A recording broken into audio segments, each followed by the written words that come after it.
Energy is at the heart of modern life. It lights our streets, keeps transport networks moving, and powers the myriad of electrical goods that fill our homes.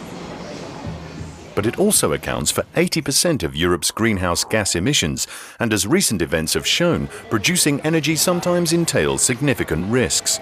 Unless we seriously reduce the amount of energy we consume, the results for the environment will be disastrous. EU governments have pledged to reduce their energy use by 20% by 2020.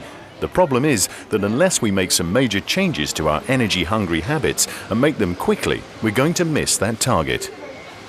We're not on track to meet our 2020 energy savings target. We're only going to make it by about half.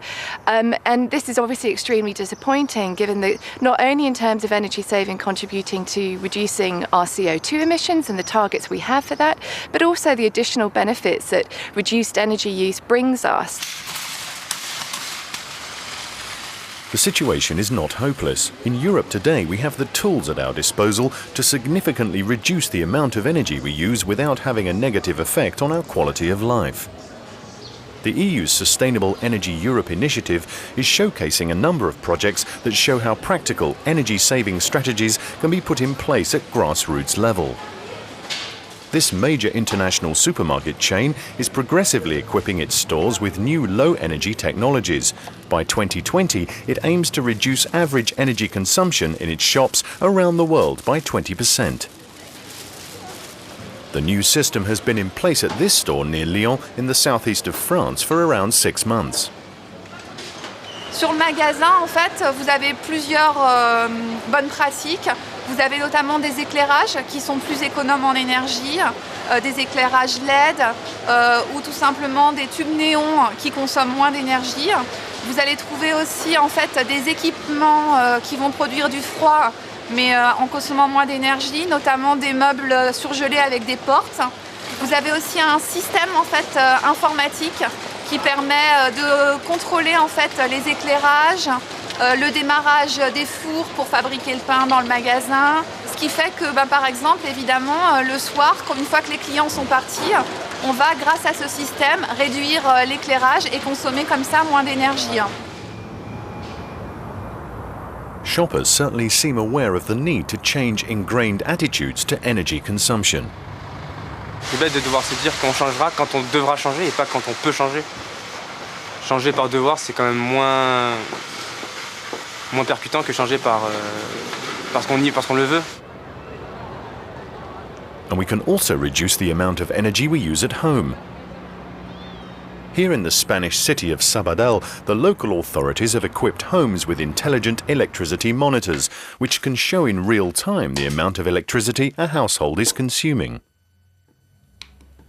Ens ha sorprès que hi ha aparells d'ús domèstic que tenen un gran consum, com per exemple el forn elèctric. El forn elèctric és l'element que el comptador es dispara quan el forn elèctric funciona.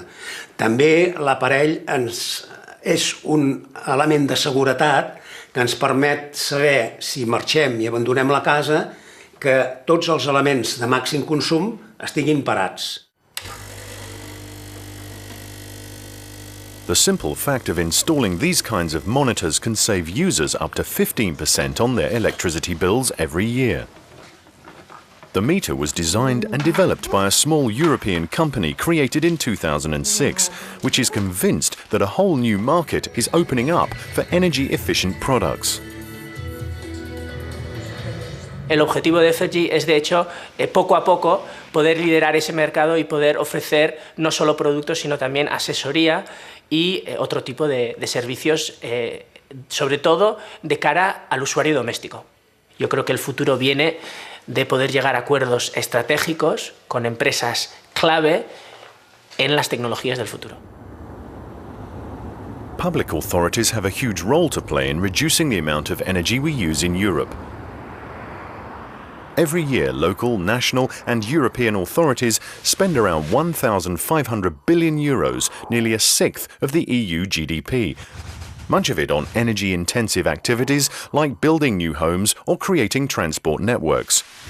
From 2012, EU governments have said public procurement rules should insist on energy efficiency criteria. Here in the Hungarian capital Budapest, this huge communist-era block of flats has been renovated to meet tough new energy efficiency standards. The building now has solar heating panels on the roof and an efficient new central heating system. It's been equipped throughout with new windows and new high-performance insulation, ensuring as little energy as possible is wasted. The work has cut the building's carbon dioxide emissions in half, largely thanks to public funding. Fontos a támogatás, és mondhatnám, hogy elengedhetetlen, hiszen az embereknek a motivációját sokkal jobban megnyomja az, hogyha látja azt, hogy a közszámára is fontos egy épületfelújítás, illetve energiahatékonyság. Általában elmondhatjuk, hogy Magyarországon már sok éve fut nemzeti programként panel rekonstrukció, és az az általános, hogy 30% körüli összeg az, amit a tulajdonosok hajlandóak beruházni. And the building's residents certainly seem happy with the changes. Timea Kirali lives in the block with her young son Marcos. Hát elsősorban azt vettem észre, hogy a fűtésszámla sokkal alacsonyabb lett, ugye a harmadával alacsonyabb, a komfortérzetünk a sokkal jobb lett, meg szépek lettek ezek az új ablakok, meg a háznak a színe is nagyon tetszik. Reducing the amount of energy we use in Europe is not an impossible goal. On the contrary, it offers a win-win opportunity for Europe's individuals and businesses to cut their bills and help the environment. But time is running out. If we are to reach the targets we've set ourselves, we must start making the changes now.